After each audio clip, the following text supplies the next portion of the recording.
Media మిత్రులందరికీ ముందుగా మా మద్యం వ్యాపారుల అసోసియేషన్ తరఫుని స్వాగతం చెప్తూ గత 2 రోజులుగా సోషల్ మీడియాలో రకరకాల ఊహాగానాలు మద్యం వ్యాపారం రాజమండ్రి మద్యం షాపుల పైన స్క్రోలింగ్ అవుతాం గత 2 రోజులుగా జరుగుతుంది. అది మా దృష్టికి వచ్చాక ఒకటి నకిలీ మద్యం వ్యాపారం చేస్తున్నామని, గోవా లేకపోతే ఇతర ప్రాంతాల నుంచి సరుకులు తెస్తున్నామని, 2 స్టేట్ హైవే మీద నేషనల్ హైవే మీద వైన్ షాపులు పెట్టారని ఈ విధంగా కంప్లైంట్. దయచేసి పాత్రికేయ మిత్రులందరికీ చెప్పేది ఏంటంటే, గవర్నమెంట్ రూల్స్ అనుసరించి నేషనల్ హైవే సిటీ లిమిట్స్లో మున్సిపల్ కార్పొరేషన్ లిమిట్స్లో ఒక జీవో ఉండటం వల్ల మేము వైన్ షాపులు అక్కడ పెట్టాం. దయచేసి ప్రజాప్రతినిధులు ఎవరైతే రకరకాల సోషల్ మీడియా కామెంట్ చేస్తున్నారో ఒకసారి ఆ రూల్స్ పొజిషన్ చూసి మేము ఏ విధంగా వ్యాపారం చేస్తున్నామో, మాకు అన్ని రాజకీయ పార్టీ వాళ్ళతో సత్సంబంధాలు ఉన్నాయి, అందరితో కలిసిమెలిసి వెళ్తాం. మమ్మల్ని వ్యాపారం రియల్ ఎస్టేట్ వ్యాపారం ఎలాగో, లేకపోతే బట్టల షాప్ వ్యాపారం ఎలాగో, లేకపోతే కిరాణా షాప్లో అన్నిటికీ ఒక అసోసియేషన్ ఉంటుంది, మద్యం వ్యాపారానికి అసోసియేషన్. మా దౌర్భాగ్యమో లేకపోతే మా టైం బాగోకో సిండికేట్ అన్న ఒక వర్డ్ వాడుతూ ఉంటారు. సిండికేట్ అన్నది అసలు లేదు. అది ఆ సిండికేట్ అన్న వర్డ్ మద్యం సిండికేట్ ఏంటి? సిండికేట్ ఏం చేస్తుంది? మీరు అందరూ పాత్రికేయులు, మీ అందరూ కలిసి ఒక వెహికల్ ఎక్కడో ఒక వార్త వస్తుంది, ఇద్దరు కలిసి ఇద్దరు పేపర్ బండి మీద అంతా సిండికేట్ కింద లెక్క. మీరు కూడా దయచేసి ఆలోచన. మమ్మల్ని వ్యాపారులు గవర్నమెంట్ పాలసీ వలన గత సంవత్సర కాలంగా అనేక ఒడిదుడుకులు ఎదుర్కొంటూ ఈ రోజుని స్టేట్ వైడ్గా, నాట్ ఓన్లీ రాజమండ్రి, స్టేట్ వైడ్గా షాపులు కట్టేయడానికి కూడా మేము రెడీగా ఉన్నాం.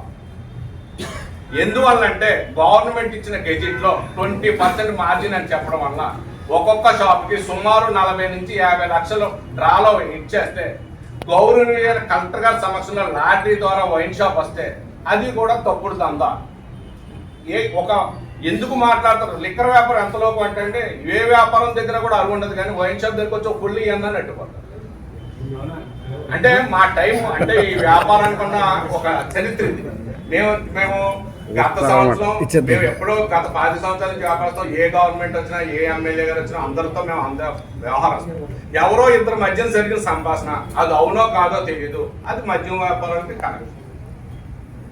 ఇప్పుడు మీరు నా దాంట్లో 25,000 పెడతారు, మీరు లిక్కర్ వ్యాపారం చేసేస్తున్నట్టు, లేకపోతే మీ దగ్గర 1,00,000 రూపాయలు అప్పు తీసుకుంటారు, లిక్కర్ వ్యాపారం చేసేస్తాను. రియాలిటీ ఒకసారి ఆలోచించండి. నేషనల్ హైవే మీద షాపులు గవర్నమెంట్ ఎక్సైజ్ కమిషన్ ఓపెన్ ప్లేసుల్లో పెట్టింది, విత్ లైసెన్స్ తో మేము వ్యాపారం చేస్తాం. దానికోసం పేపర్లో ప్రాక్టీస్, దానికి సంబంధించి సుప్రీంకోర్టు గైడ్లైన్స్ వ్యాపారం. మీరు కూడా దగ్గర మాకు ఫ్యామిలీస్ ఉన్నాయి, మాకు భార్య పిల్లలు ఉన్నారు, మా కోసం నేను రకాలుగా పెడితే మేము రోడ్డు మీద ఏ విధంగా తిరగలదో చెప్పండి. మాకు మా ఫ్యామిలీస్, మా వెనకాల ఉన్న వాళ్ళు, మేము 10,000 20,000 మేము వాడలేదు కదా. మా మీద ఈ విధంగా ప్రజాప్రతినిధులు అందరూ కామెంట్. ఇప్పుడు మాకు ఆదిరెడ్డి వాసు గారు కావాలి, మార్గన్ భరతరామ్ గారు కావాలి. మేము అందరితో కాదు, మేము వ్యాపారం అంతా మంచిగా చెడ్డని వచ్చి కార్యక్రమం చేయడం మేము అందరూ రెస్పాండ్ అయ్యే పర్సన్స్. మేము ఎవరితోనే డీవేస్ట్ వెళ్ళాం. గవర్నమెంట్ 1 ఇయర్ అయ్యాక పర్మిట్ లైసెన్స్ ఫీజు పెట్టింది. ఒకసారి అడిగారు లైసెన్స్ ఫీజు కట్టలేదని. వితౌట్ లైసెన్స్ ఫీజు కడితే గవర్నమెంట్ ఎందుకు రెవెన్యూ ఓరియంటెడ్ బిజినెస్ సార్, 2 నెలల ముందు వ్యాపారం చేస్తే ఈ రోజు కట్టించుకుంటారు డబ్బు. ఒకవేళ ఈ ఫిట్ కేసు దగ్గర డబ్బులు కట్టకపోతే దానికి ఇంట్రెస్ట్ వేస్తారు. ఎవరు వైలేట్ అవడానికి, ఈ యొక్క సిస్టమ్ నుంచి బయటకు వెళ్ళిపోవడానికి ఎవరికి ఏది లేదు.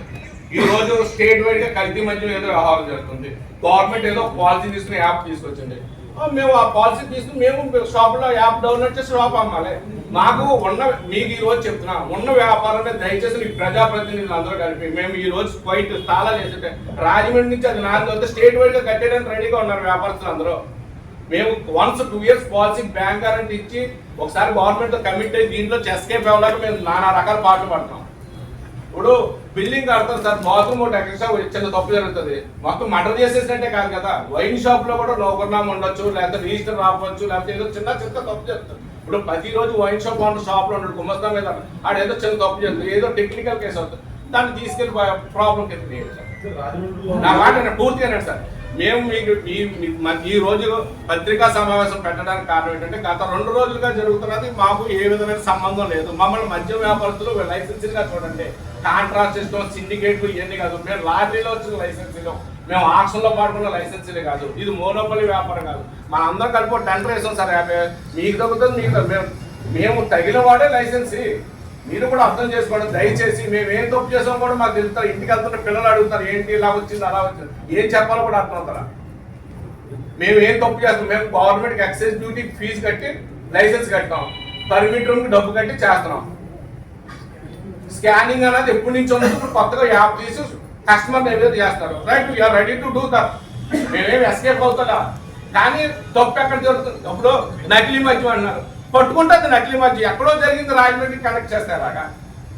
ఈ రోజు జరిగింది ఏంటంటే సార్, మీ అందరికి మేము పొలిటికల్ గా వెళ్ళదలుచుకోవాలి, మాకు అందరూ కావాలి, అందరితో మేము స్నేహపాత్రంగా ఉంటాం.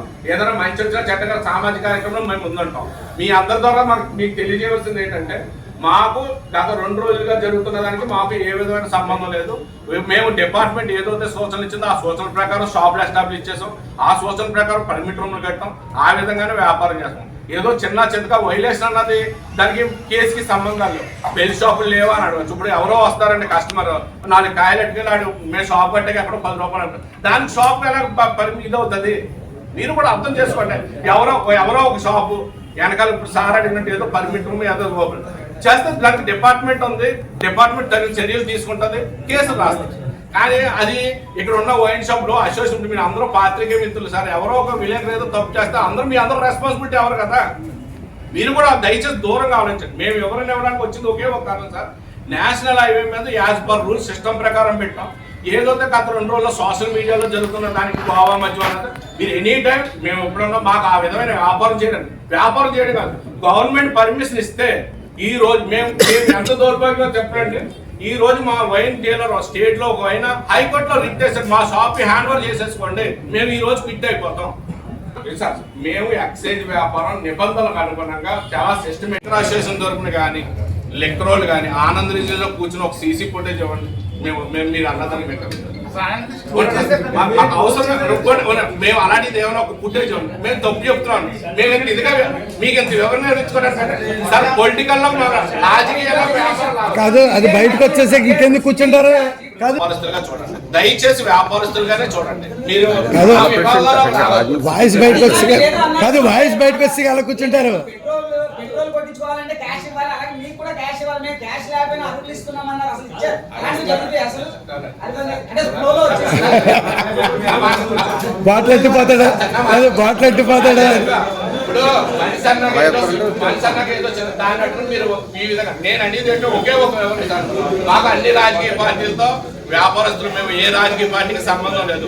ఈయన ఇప్పుడు భర్త గారికి ఉండొచ్చు, ఈయన ఉచ్చి చదువు గారికి ఉండొచ్చు, నాకు ఏదో అభిమానం రాజగారు ఎవరో అభిమానం ఉంటారు.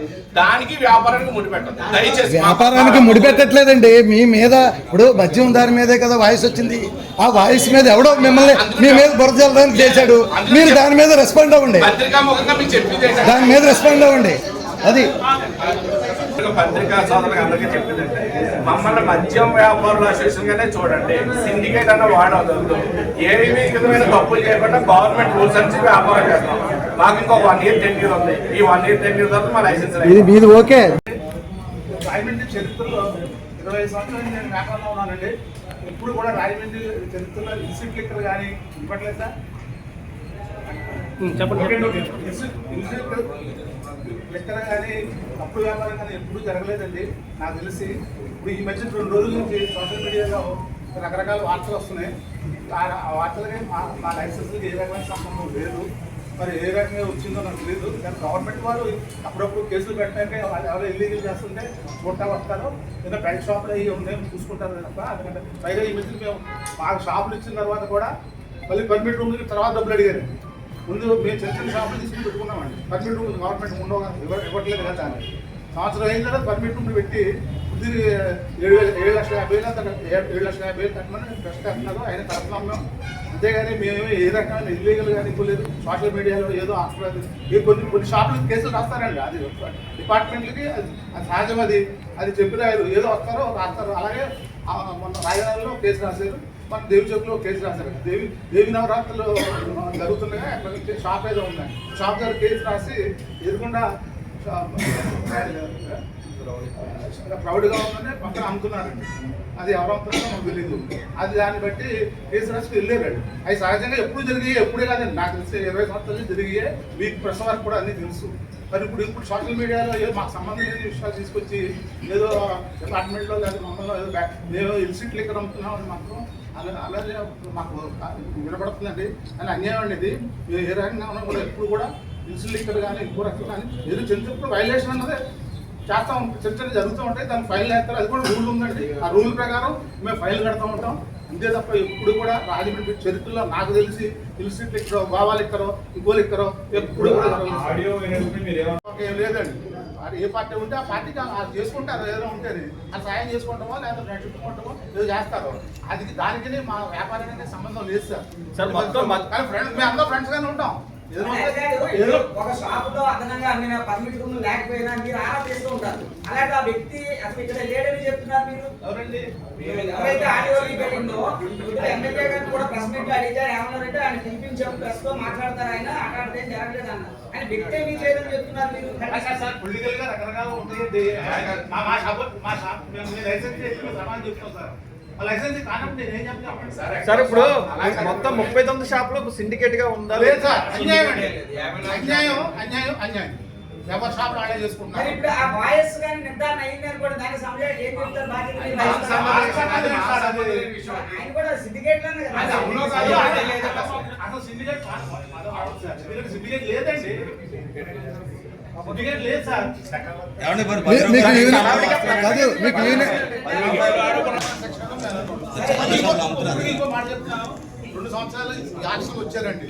వచ్చిన తర్వాత కొత్తగా గవర్నమెంట్ షాపులు తీసేసి షాపులు వచ్చినాయి కదా అని కొంతమంది వచ్చాక డబ్బులు మిగులుతాయి కదా వచ్చాక వేసారు. ఎక్కువ డబ్బులు కూడా వేసారు. ఒక షాప్కి రాయమండ్రిలో 24 వేసిన అప్లికేషన్ ఎప్పుడు తిరుగుతూనే లేవు. అయినా పడ్డ తర్వాత గవర్నమెంట్ ఏమైందండి 20% ఇస్తానని నోటిఫికేషన్ ఇచ్చింది సార్. నోటిఫికేషన్ ఇస్తే దాన్ని కొంచెం ఎక్కువ టెండర్లు పడ్డాయి. ఎవరికాయలు వేసుకున్నారు. ఆ పార్టీలు దీనికి సంబంధం ఉండదండి. మీ ఆధీనంలో ఎన్ని షాపులు ఉన్నాయి ఇక్కడ మామూలుగా రాజమండ్రి? 54 షాపులు అండి. 54 షాపుల్లో పర్మిట్ రూమ్స్ ఎన్నట్టు ఉన్నాయి? అన్ని లేదండి. ఒక్కొక్కసారి ఒక్కొక్కడు లేటుగా కడతాడు. డబ్బులు లేవండి. లైసెన్సులు అందరూ మా బాధలు చెప్పుకుంటూ వచ్చేవారు. 54 మంది అన్నారు. 54 మంది కూడా లేరుగా సార్. అలాగే సార్,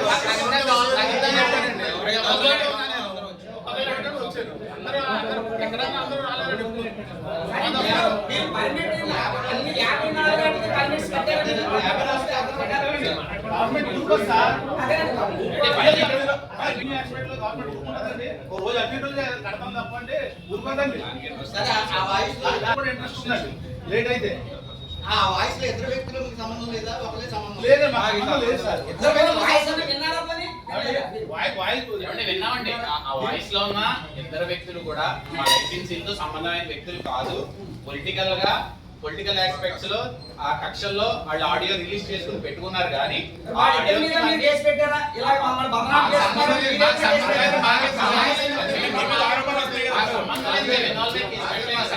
మీ షాపులకి సడన్ గా ఇప్పుడు ఆడియో రిలీజ్ మా బాధ మీరు చెప్పుకోవాలి కదా. లేదండి మాకు సంబంధం లేదని వచ్చామండి చెప్తారు. ఇప్పుడు వాళ్ళ దీని మీద నేషనల్ హైవేస్ గురించి 3 రోజుల నుంచి సోషల్ మీడియాలో రైన్ చేస్తున్నారండి. షాపులు పెట్టారు, మాల్లు పెట్టారు, ఇవి పెట్టారండి. ఇది సుప్రీంకోర్టు ఆర్డర్ ప్రకారం పెట్టుకున్నాం. కాకపోతే మీకు కాపీ ఇస్తాను. సుప్రీంకోర్టు గైడ్ లైన్స్ ప్రకారం మాకు షాపులు ఎవరు పెట్టారండి? కంప్లైంట్ ఎవరు పెట్టారండి? అలాగా అది కంప్లైంట్ ఎవరు అది పెట్టారు? కూడా సోషల్ మీడియాలో వస్తుందండి. అలా కాదండి, మీరు ఫలానా వ్యక్తి అని మీకు తెలుస్తుంది కదా. అలాగే సార్ సోషల్ మీడియాలో మామూలు ఎప్పుడూ చెప్పరు కదా. పబ్లిక్ అని చెప్పరు కదా సార్. సోషల్ మీడియాలో చెప్పేస్తున్నారు అంతే. పెట్టేశారు, 4 షాపులు పెట్టారు, 5 షాపులు పెట్టారు, ఓ బ్యారర్లు పెట్టారు. బ్యారర్లు ఆపేనే ఉందండి. ఇప్పుడు సోషల్ మీడియాలో ఇష్టం వచ్చినట్టు పెడుతుంటే గవర్నమెంట్ చాలా సీరియస్ యాక్షన్ తీసుకుంటుంది. తీసుకోమని కేసులు కూడా కడుతున్నారు. మీరు పెట్టొచ్చు. అలాగే సార్ మీరు పెట్టొచ్చు. కంప్లైంట్ పెట్టారు సార్. అది మీరు పెట్టొచ్చు కంప్లైంట్. రాజమండ్రి బెల్ట్ షాపులు ఉన్నాయి లేవండి?